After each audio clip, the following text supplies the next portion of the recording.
Aleluia! Glória a Deus.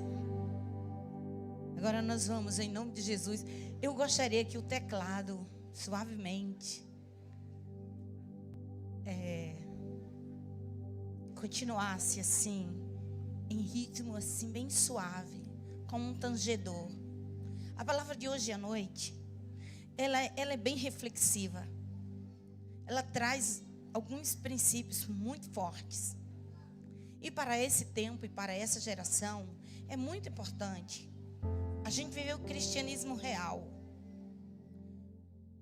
Para não cairmos no desespero e não acharmos que Deus não dá conta das nossas demandas. Não tomarmos a atitude de lamento, de questionamentos acusativos, e torna mais amargo o coração do que o que a luta, os desafios impõem. Assim que eu vou tomar 3 textos da Bíblia, mas eu vou acabar falando sobre avivamento. O tema da mensagem de hoje é avivamento na casa de Jó. Para aplicar o texto geral aqui, tá? Mas o foco não vai ser necessariamente o enredo do livro, mas o primeiro momento, o epílogo mesmo. Vamos aqui. Venha comigo a Evangelho segundo escreveu João, capítulo 16 e versículo 33.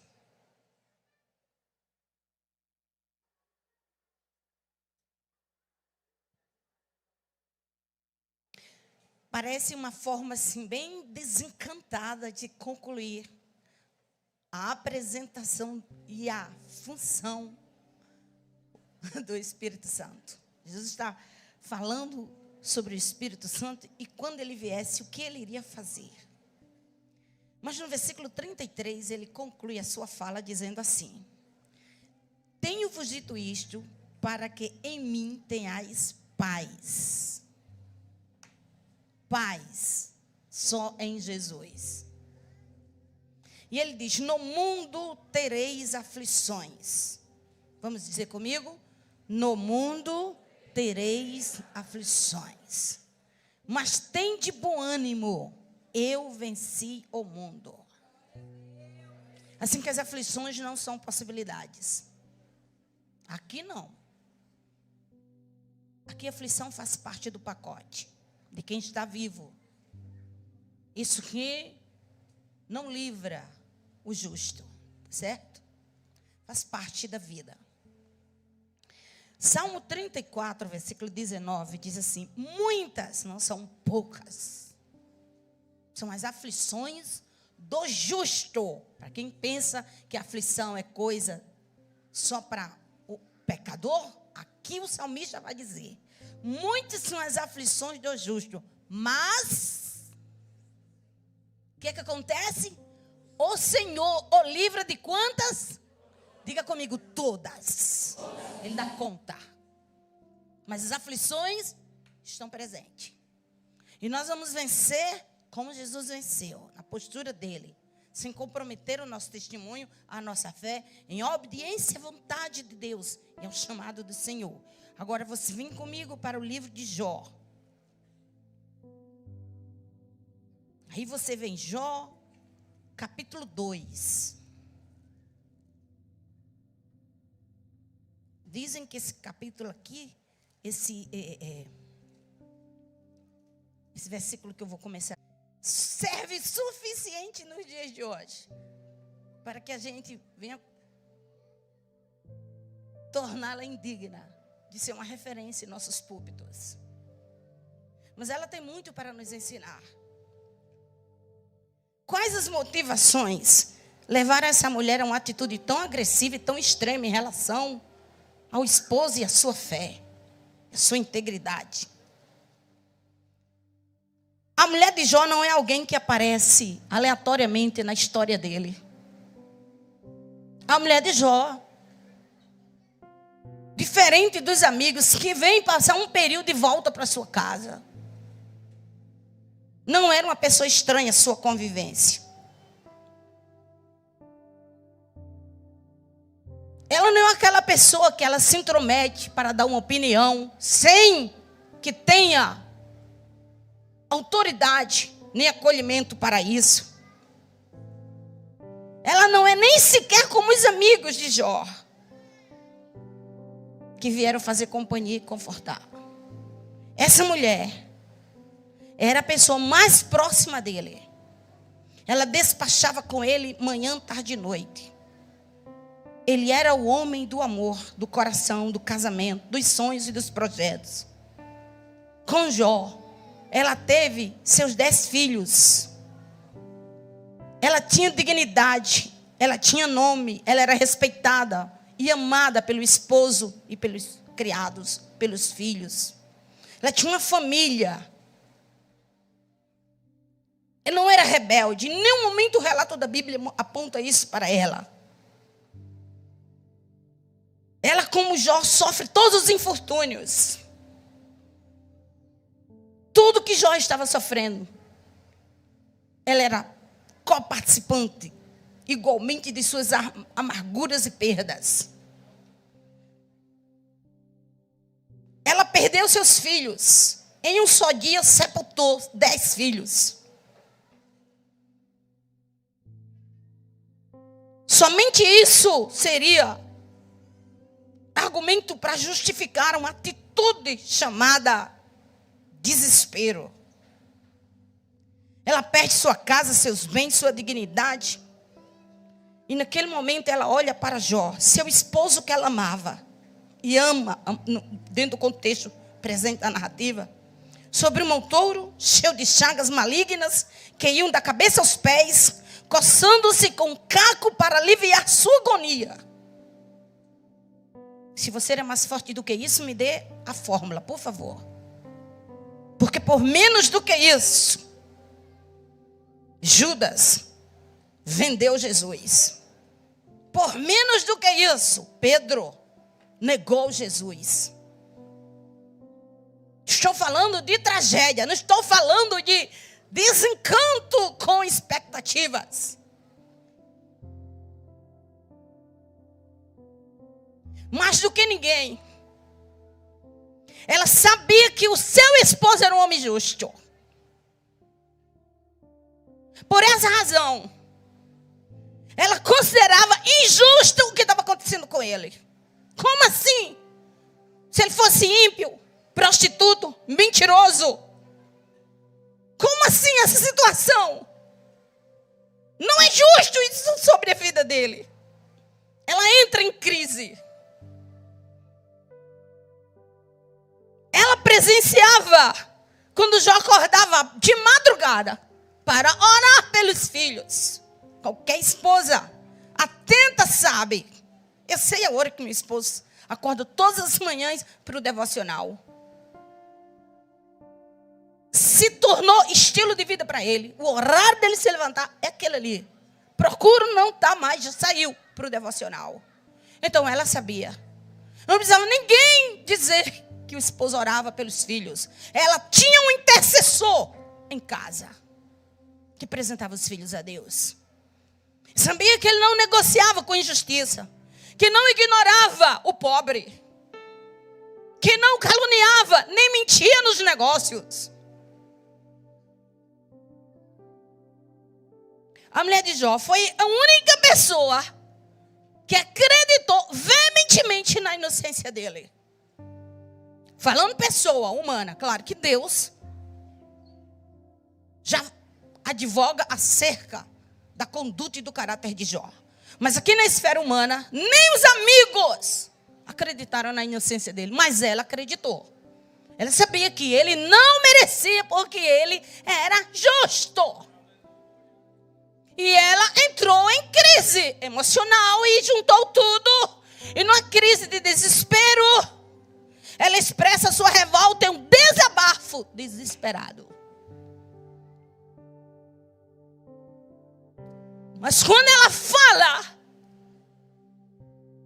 você você ainda se mantém fiel, rompa com isso, amaldiçoe Deus e morra. Ela estava entendendo que tudo aquilo vinha de Deus, que Deus estava permitindo. Foi a única pessoa, a princípio, que teve luz. Se não diretamente, a gente vai entender no final, a ação permissiva de Deus para um teste de fé. Mas como eles acreditavam que a bênção vinha de Deus e a maldição poderia ser permitida por Deus para correção, e Jó era inocente, então tinha alguma coisa errada. Agora, vou mostrar aí, como eu preguei à tarde no domingo, que você pode ser o elemento que Deus usa, o missionário, o profeta, o evangelista do seu lar. E através de você, da sua postura, da sua fé consistente, Deus trará um mover e uma manifestação muito grande no seu lar. Porque na hora das dificuldades, pessoas reagem de maneiras diferentes. Mas quem estava no foco do teste não era ela. E é óbvio que Deus não apostaria em relação que a ganha na hora da dificuldade. O mais forte é que tem que sustentar sem negociar a fé. Para que a família seja sustentada por essa fé que agarra-se a Deus. Acho que ele era um gigante na hora que falou com ela. Tu falas como uma louca. Ele não estava dando um diagnóstico que um psiquiatra daria de uma pessoa que precisava de um tratamento. Mas o termo significa dizer, você não tem consciência do que você está dizendo. Você não sabe o que está dizendo. Eu receberia o bem de Deus e não o mal. Estaria aqui somente para glorificar a Deus na hora da bênção e na dificuldade. Eu romperia minha comunhão com Ele. E aquela postura de Jó salva aquela mulher. Porque a Bíblia imediatamente muda o contexto e ela silencia. Ela se cala. Ela recua. Como se a palavra, a abordagem de Jó rompesse assim com a loucura e ela se encolhesse. Ela não interfere. Ela não diz, você não tem o direito de falar assim comigo, porque você é justo. É loucura continuar na fé. Ela não, ela silencia. Ela cala-se. E aí entra a sabedoria dela. Calar-se vai salvá-la. Coração grita desesperado. Mas ela se cala. Jó não consegue isso com os amigos. Nenhum deles se calam. É um atrás do outro falando. Jó tentando se justificar. Mas eles não se calam. Mas ela se cala. Ela se cala. E aí nós vamos ver. Por que pessoas reagem assim diante da crise? Olha só.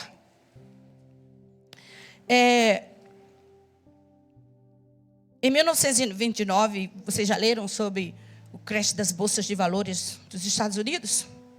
Um tempo de 10 anos, basicamente, chamada Grande Depressão. Quando foi declarado isso, as bolsas começaram a cair, levou muitos investidores a saltarem dos prédios por perdas consideráveis de ações e de riquezas. E nos 10 anos para frente, por causa de dinheiro, houve uma onda de suicídio na América.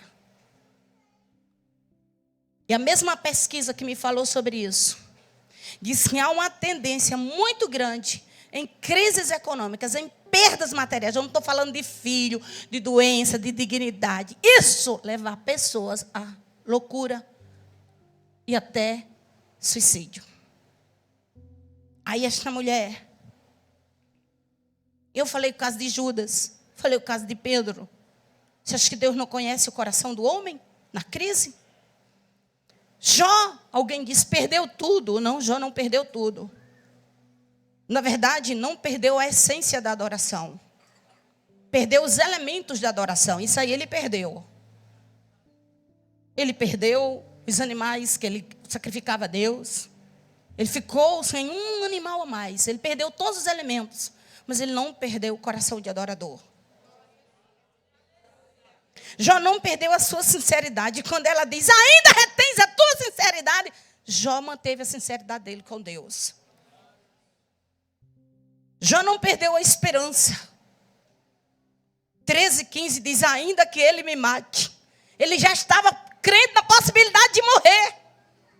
Sem mais nada. De perspectiva de mudança. Nele eu esperarei. Ele estava ouvindo ele falar e calada. E com essas atitudes ele alimentava a fé daquela mulher que estava perto dele.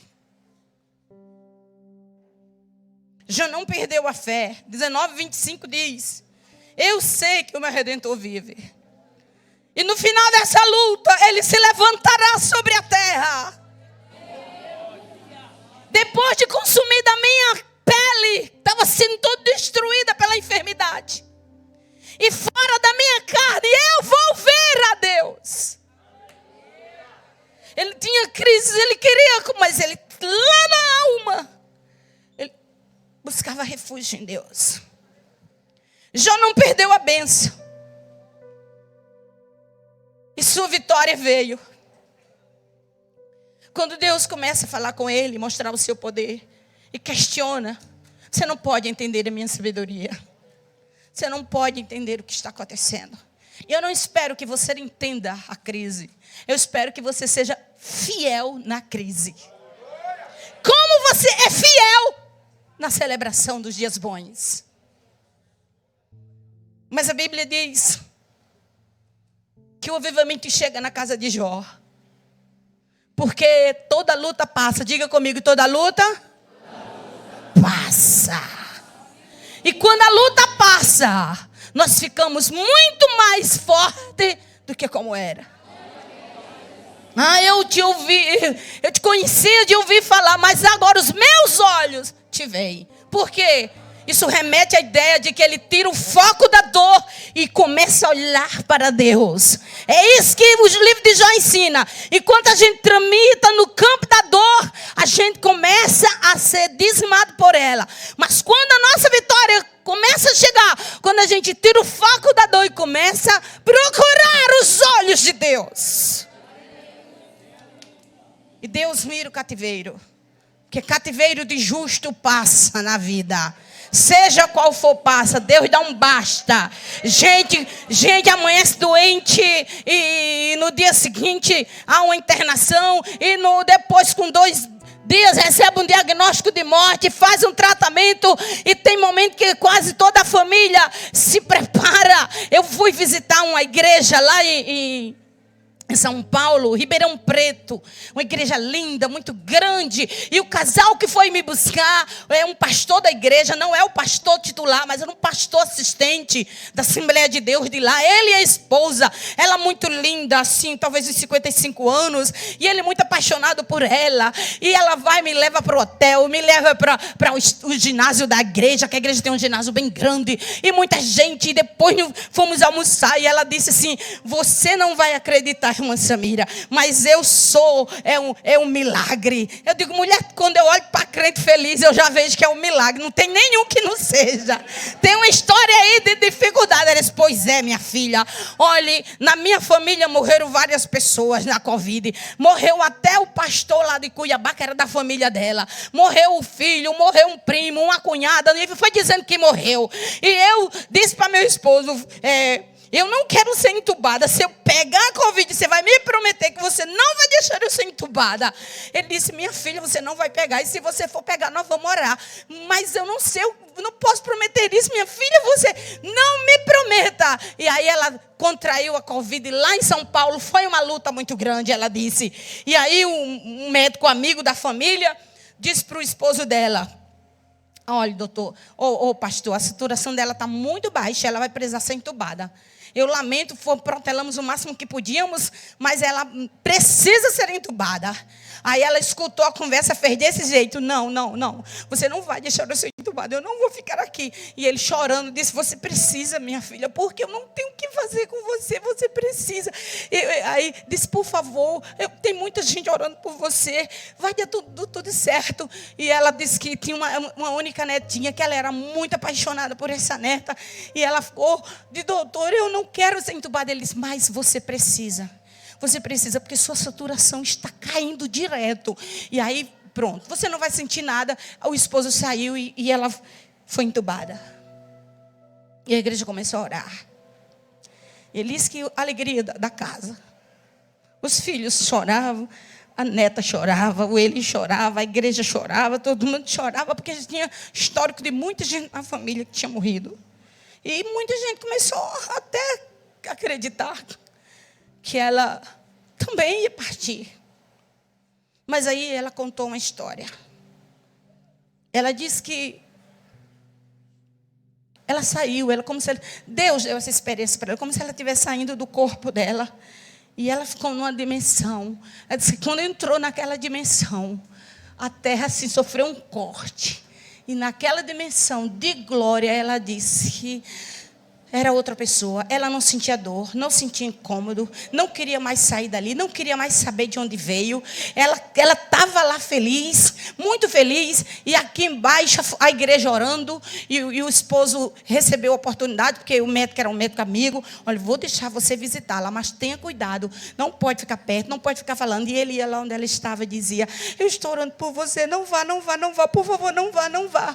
E aí ela começou a melhorar o pulmão dela, começou a melhorar, e o médico chegou e disse assim para ele, olha, é o seguinte, a Covid já foi vencida no corpo dela. Está aqui, ela não tem mais Covid, o problema é que ela não quer mais voltar.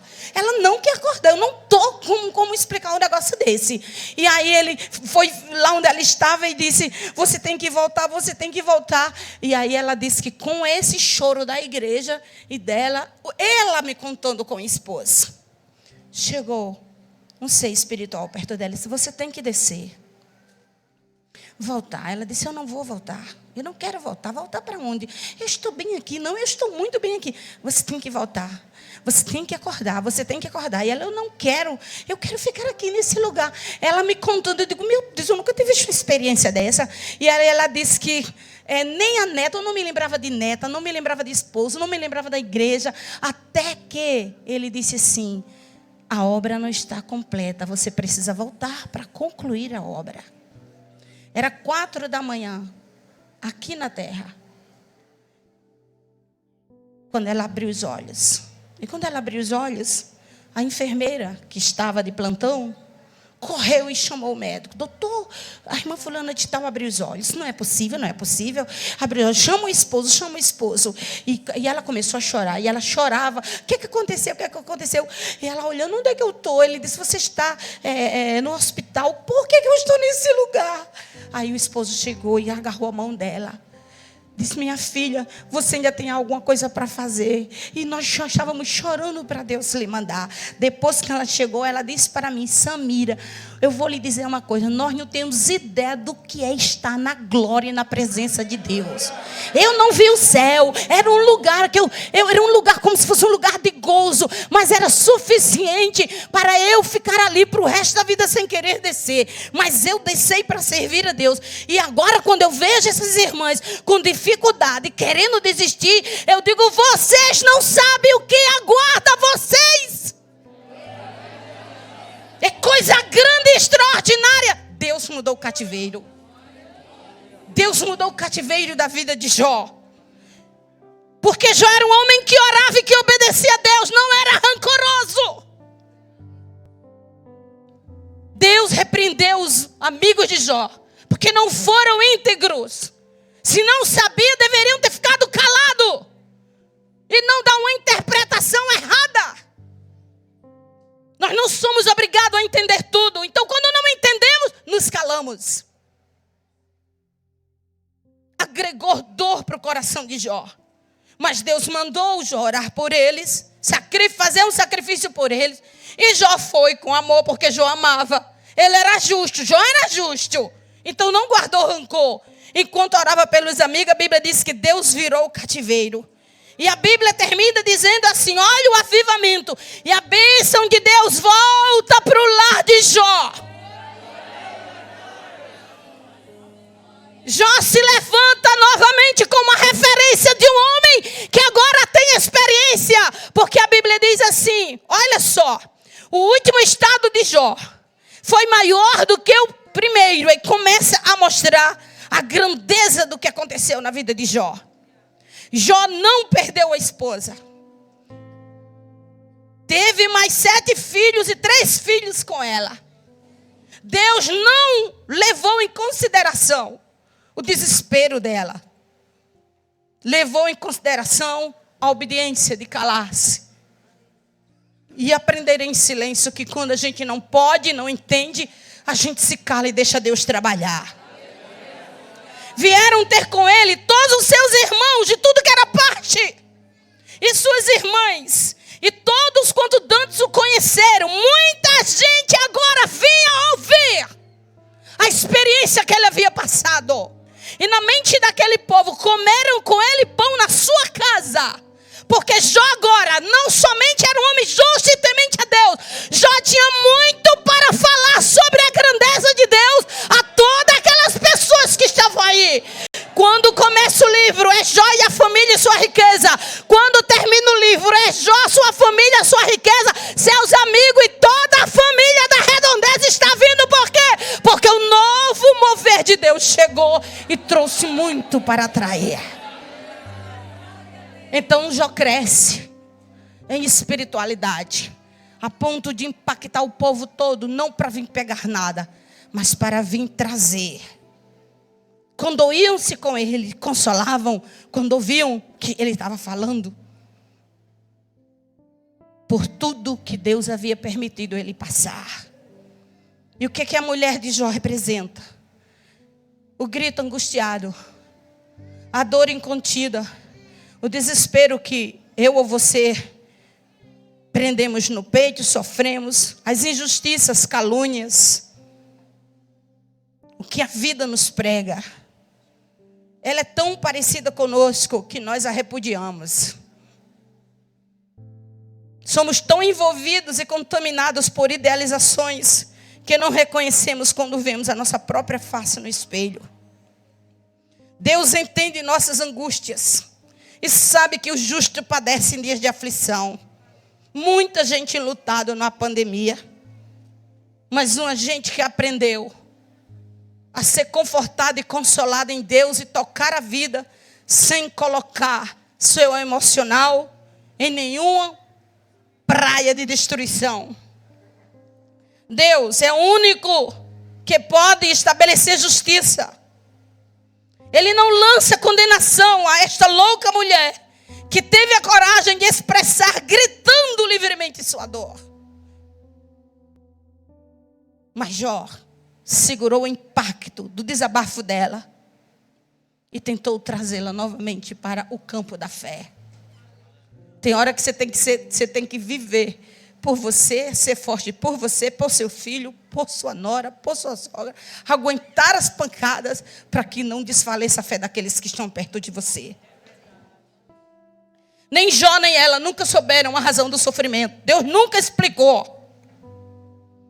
Mas a essência da verdadeira religião não é servir a Deus por recompensa. Isso é a motivação mais medíocre que existe.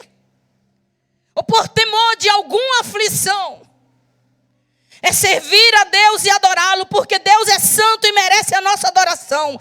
É buscar graça para no dia da tristeza. Pode ser que a gente não cante, mas também não blasfema.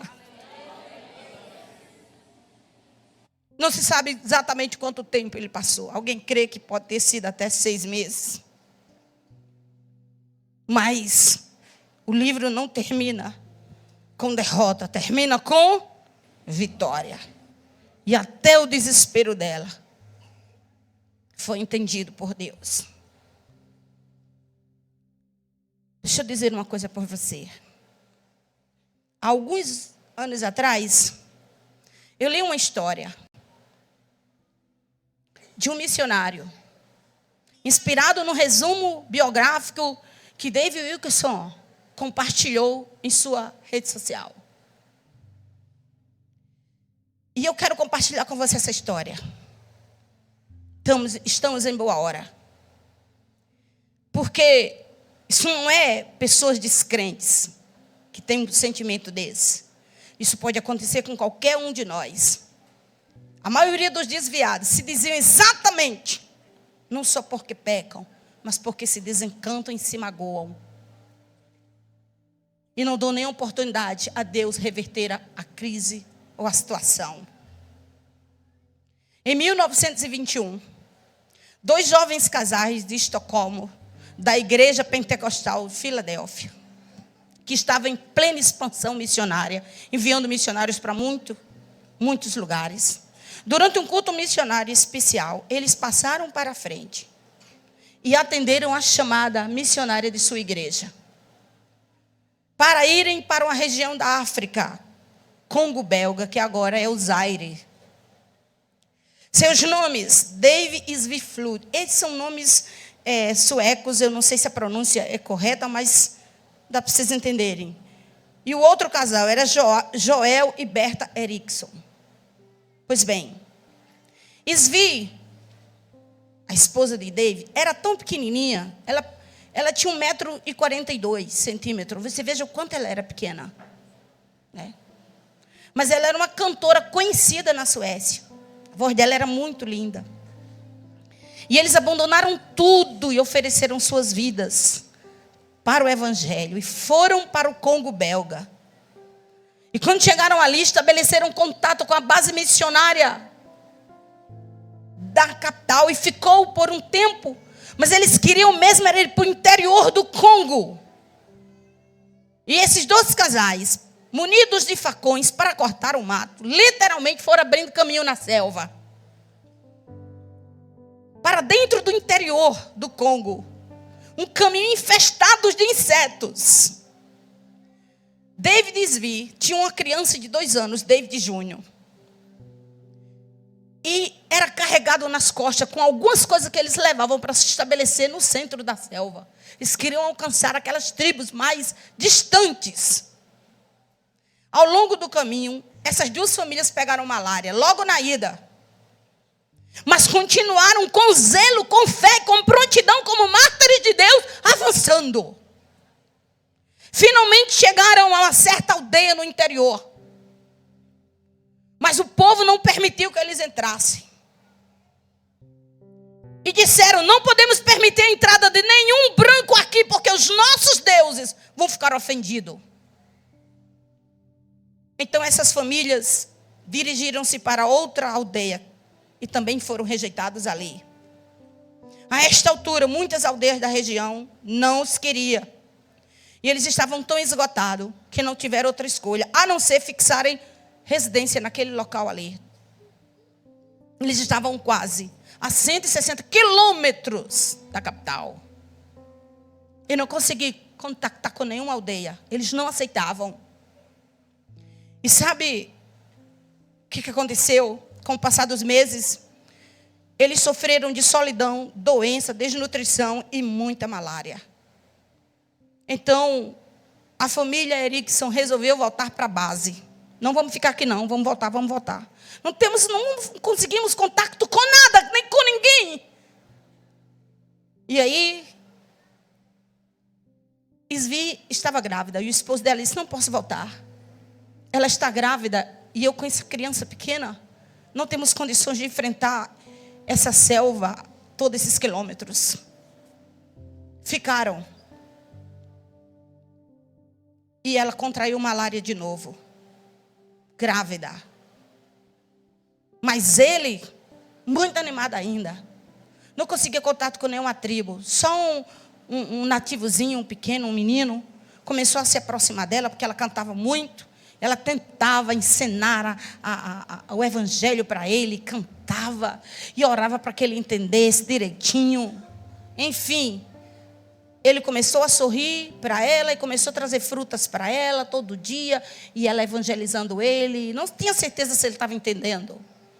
Mas finalmente chegou o dia da criança nascer. E era uma menina, que ela queria que o esposo dela colocasse o nome Aina. E depois de uma semana que ela tinha tido a criança, ela faleceu.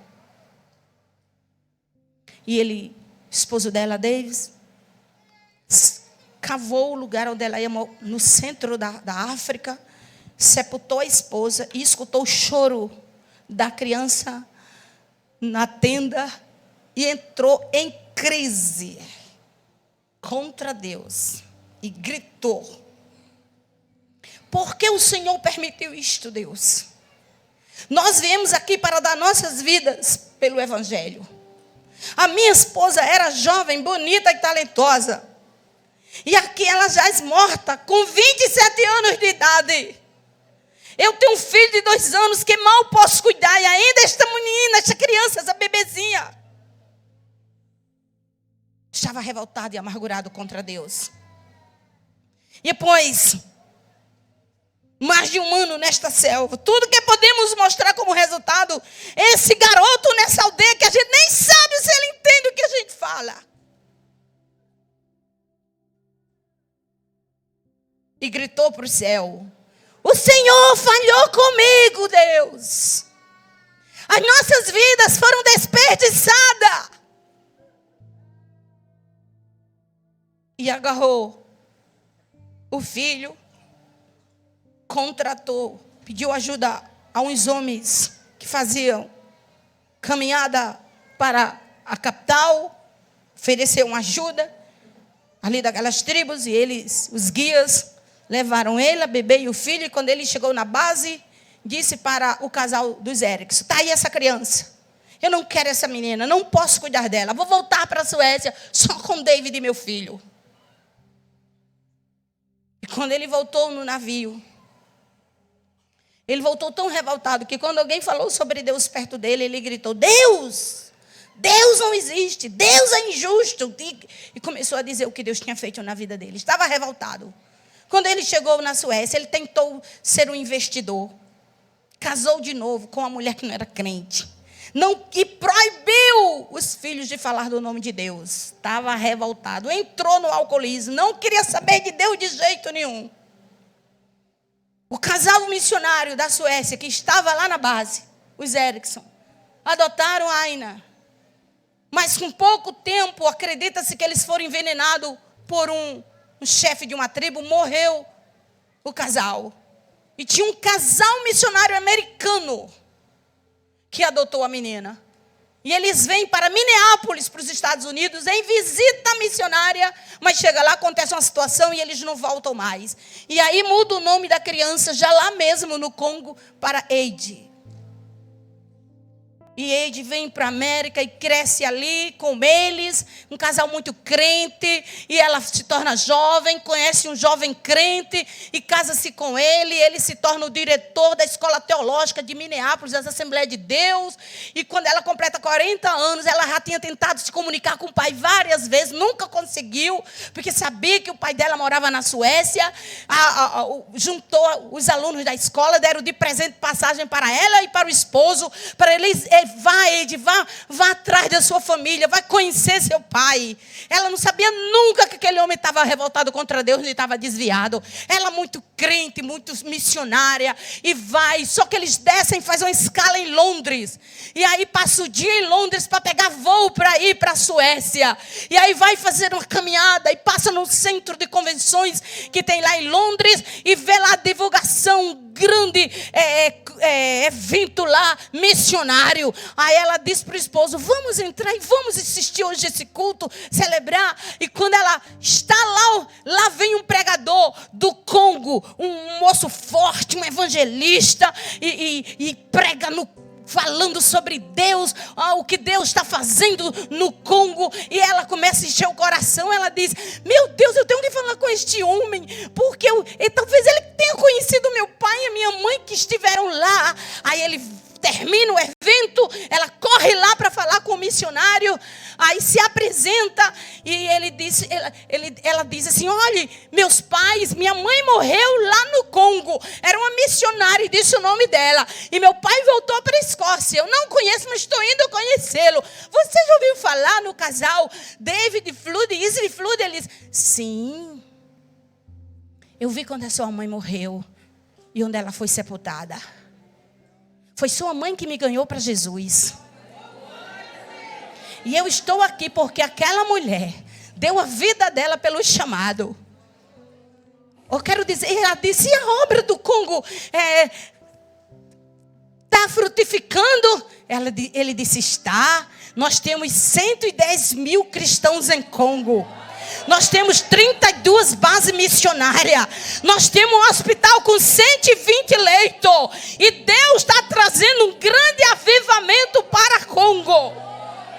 Quando sua mãe morreu e seu pai foi embora, quando eu cresci um pouco, eu fui atrás da base missionária. E ali eu me inscrevi, cresci, aprendi teologia e entro em todos os lugares onde estrangeiro não entra. Eu entro como evangelista e Deus está fazendo grande mover ali.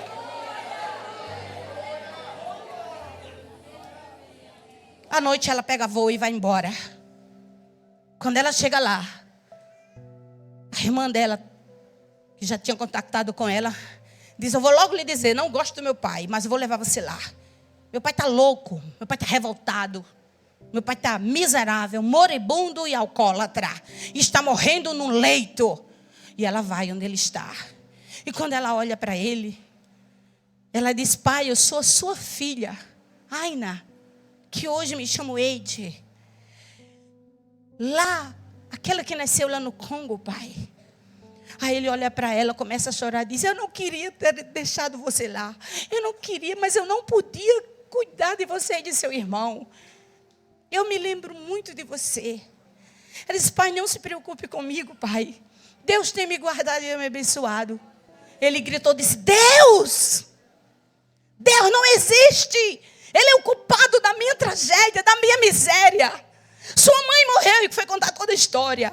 Eu me iludi numa chamada, deixei tudo para trás. Cheguei lá, sepultei sua mãe. Tive que dar você. Voltei com seu irmão. Minha filha, Deus não nos ama. Deus é o culpado de toda. Nada resultou da nossa chamada. Aí ela disse: pai, não é verdade. Você tem que saber o que Deus está fazendo no Congo. Aquela criança que foi evangelizada, hoje é um grande evangelista. Pai, tem mais de 110 mil cristãos ali, pai. 32 bases missionárias vindas do mundo todo para aquele lugar. Pai, mãe deu a vida dela, ela foi pioneira com o Senhor, mas deixou a marca do poder do evangelho naquele lugar. Você não deu nem tempo a ver Deus trabalhar.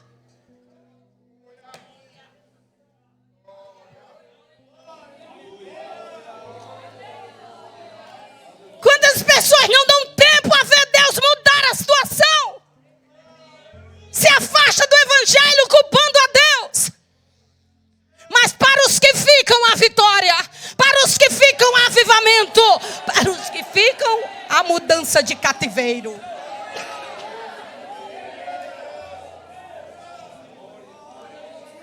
Olha esse casal aqui.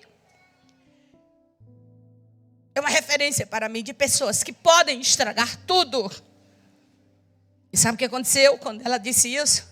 O Espírito do Senhor veio sobre ele. E ele caiu no choro, se arrependeu, voltou para Jesus. Mas não teve muito tempo. Pouco tempo depois faleceu.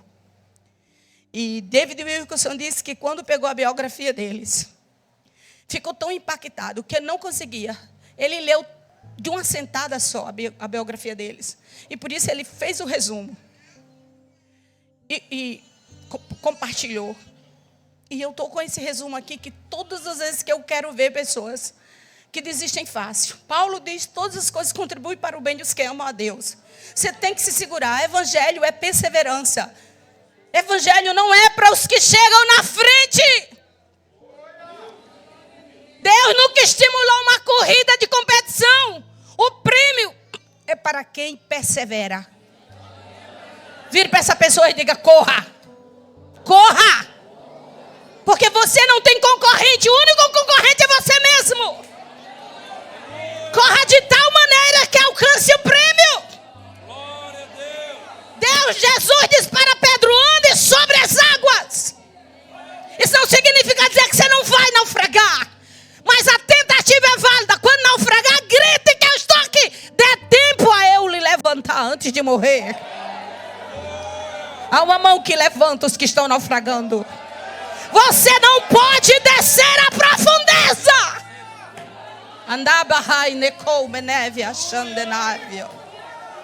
Levante-se como vitorioso hoje. Não tem prêmio para quem olha para trás. A vida é difícil.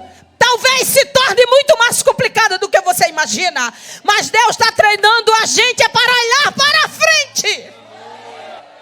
Persevere. Vamos ficar de pé em nome de Jesus. Persevere. Persevere. Creia. A história de Jó poderia ter tido um final trágico. Mas Deus visitou o lar de Jó. Ele segurou. Eu não estou querendo dizer que ele foi um super crente. Teve uns momentos de baque, mas ele segurou a esperança e a fé. E depois que ele perdeu tudo, ele diz: a única minha esperança é que eu vou vê-lo. Ele não perdeu a esperança de que Deus iria intervir em algum momento. E Deus vai intervir. Ele é o Deus que intervém. Avivamento é uma intervenção de Deus nos momentos mais caros da história. Deus reescreve a página. Porque foi violentada, porque foi abusada, porque está enlutada. Mas Deus é suficiente com a sua graça para reescrever uma nova história. Deus tem para ti. É difícil. Por isso que crente é cor de doido, não é não, pastor? É. Como é que você canta na tristeza? Vai tudo bem. Vai tudo bem porque você crê que o Deus que está lhe guiando vai estar com você. E pode fazer sair água até da rocha. É esse Deus aqui que te chama nesta noite. Você é a coluna do centro do seu lar. Você não vai envergar. Porque debaixo dessa coluna está filho, está neto, está esposa. E você vai sustentar na tempestade. Porque a tempestade vai passar. E vai ficar de pé. Porque Deus reconstrói o que se quebra. A gente não nega a fé, não culpa Deus, não se lamenta, não reclama, a gente glorifica. A gente se desespera, pode se desesperar. Eu me desesperei na pandemia. Oh meu Deus, me ajuda, não entendo, vou morrer. E Deus disse: não precisa de uma pandemia para lhe levar. Se acalme. Se acalme, mulher. Pois é. Se levante, mulher, eu estou aqui com você. Você sabe qual é o final da sua estrada? É o céu, é a glória. Então para que esse desespero, né? Ele está com você, minha irmã. Ele está com você, meu irmão. Só não peque. E se pecar, tem jeito? Tem, que Jesus é nosso advogado. O diabo não vai poder dizer a você: você pecou, não tem mais jeito para você. É mentira dele. Se pecar, você tem um advogado junto ao Pai. É só constituí-lo como advogado. Hoje à noite eu vou constituir Jesus como meu advogado. E ele é quem vai conversar com o Pai, não é nem você. Ele bota você atrás e vai com ele, que dá tudo certo. Aí Deus diz: diga, meu filho, eu já sei o que você vai pedir, mas está certo, tá? Eu vou justificar, porque é um pedido do filho. Diga aí: meu filho, você tem autoridade porque você foi obediente lá embaixo. E quem é obediente tem autoridade. E Deus escuta a obediência, glória a Deus. E aqui na terra Deus sabe que você é pó e cinza. Eu também sou pó e cinza. Por isso que Deus não se surpreende com os nossos barcos, mas a mão dele está aqui para nos levantar. Para níveis maior de luta. Avivamento é isso. Levanta suas duas mãos para o céu. Respira a atmosfera do céu. E diga: eu quero é Deus na minha vida. Venha o que vier, na graça do Senhor eu estarei de pé. Vou vivenciar os grandes mover de Deus. O Senhor multiplicará meus recursos. O Senhor entrará com cura. O Senhor entrará com libertação. Se eu tiver no olho do furacão, eu sei que Deus estará comigo. Jesus prometeu estar comigo todos os dias. E a luta vai passar um dia. E eu vou estar de pé para contar minha vitória. Agora olhe para essa pessoa e diga: eu sou um milagre. Pois é, e aí que você vai dizer? Já dizia para os amigos: rapaz, eu sou um milagre. Ai, ai, ai, ai, ai.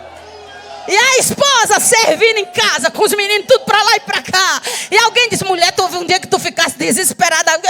Eu fiquei como louca, mas aquele argumento do meu esposo, vixe, aquilo ali me confrontou demais. Mas graças a Deus, porque eu me calei e entendi que Deus estava trabalhando. Vamos orar. Vamos cantar, né? Vamos cantar? Como pode ainda adorar se não tem motivos pra cantar? Abandona esse Deus e morre. Aí!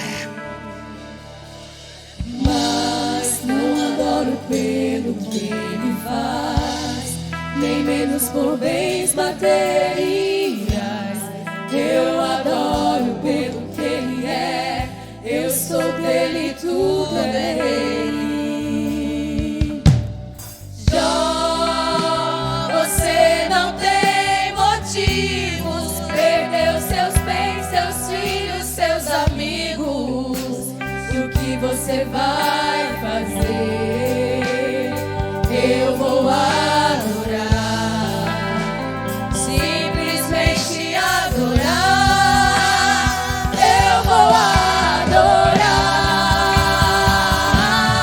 Deus me deu, Deus tomou. Bendito seja o nome do Senhor. A Ele a glória, a Ele a honra e o louvor. Como pode ainda adorar se não tem motivos pra cantar? Abandona esse Deus e morre. Mas não adoro pelo que ele faz, nem menos por bens materiais. Eu adoro pelo que ele é. Eu sou dele, tudo é dele. Jó, você não tem motivo. Perdeu seus bens, seus filhos, seus amigos. E o que você vai fazer? Eu vou adorar, simplesmente adorar. Eu vou adorar. Deus me deu, Deus tomou. Bendito seja o nome do Senhor. A Ele a glória,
que Deus pode mudar seu cativeiro. Começando da sua vida de pecado para uma vida debaixo da graça. Jesus disse: tenho-vos dito essas coisas para que em mim tenhas paz. Só um coração que está em Cristo tem paz para enfrentar as aflições da vida. E a primeira coisa que nós precisamos fazer é estar em Cristo. Estar em Cristo é entrar pela porta. É declarar sua fé nele. É confiar sua vida, seu presente, seu futuro a ele. É crer que com ele é possível atravessar todas as dificuldades. Momentos bons e ruins só tem significado com o Senhor.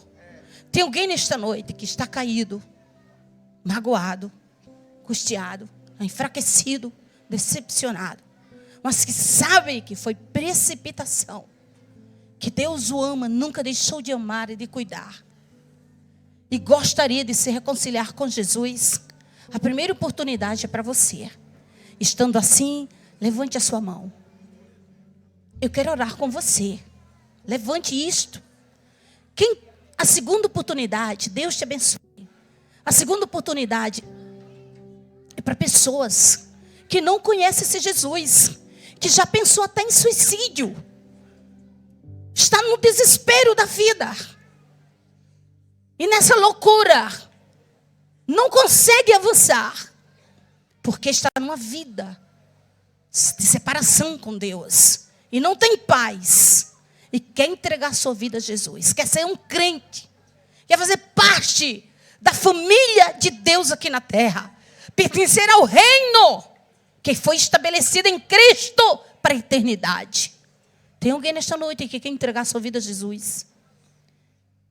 Gostaria de confiar sua vida ao Senhor Jesus? Levanta a mão. Eu quero orar com você. Levanta a mão. Eu vi que há muitos amigos aqui. Eu tinha 19 anos quando aceitei Jesus. Gente, na minha juventude. E até que o Senhor tem me ajudado.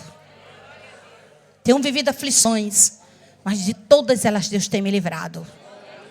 Onde está a primeira pessoa que quer entregar sua vida a Jesus? Venha para Cristo, a oportunidade é essa. A vitória de Jó foi porque ele amava a Deus. Por isso Satanás não o destruiu, porque ele tinha uma aliança de temor com Deus. E Deus pôs limite na tentação. Você gostaria de entregar sua vida a Jesus? Eu quero orar com você. Isto não está em promoção. Na verdade, isto é para Deus mudar o seu cativeiro do pecado para a vida da graça. Mas e os irmãos que estão aqui servindo a Deus? Quantos creem que Deus pode mudar o cativeiro da aflição? Diga comigo: crer, confiar, perseverar e celebrar. Para quê? Para dar testemunho. Vire para essa pessoa e diz: você vai dar testemunho. Essa luta vai ser para a glória de Deus na sua vida. Ela vai passar e você vai dar testemunho da glória de Deus. Essa luta não vem para lhe destruir, mas para lhe fortalecer. Arai de anda sheibanai. Oh, glória a Deus! Vamos orar a Deus com as duas mãos levantadas. Eu não sei se você tem capacidade de agradecer pelo que você está passando hoje, mas seu desafio hoje é da graça. E chegar em casa e dizer: vamos ser crente fiel, porque Deus repreende vento, repreende tempestade, muda o tempo, abençoa, quebra cativeiro e traz vitória para o lar. Bendito é teu nome, Senhor. Nós te agradecemos e confiamos no teu amor, na tua graça, na tua misericórdia. E queremos te servir nessa perspectiva. Somos, Senhor, frágeis, somos pó cinza, mas temos a vida do teu Espírito em nós. Temos a aliança com Cristo, estamos ligados à tua eternidade. E por isso já somos mais do que vencedores. Só os que creem da glória. Glória a Deus. Ainda tem alguns livros meus ali, tá? Passa lá, pega, traz abraço para eu assinar e ora por mim.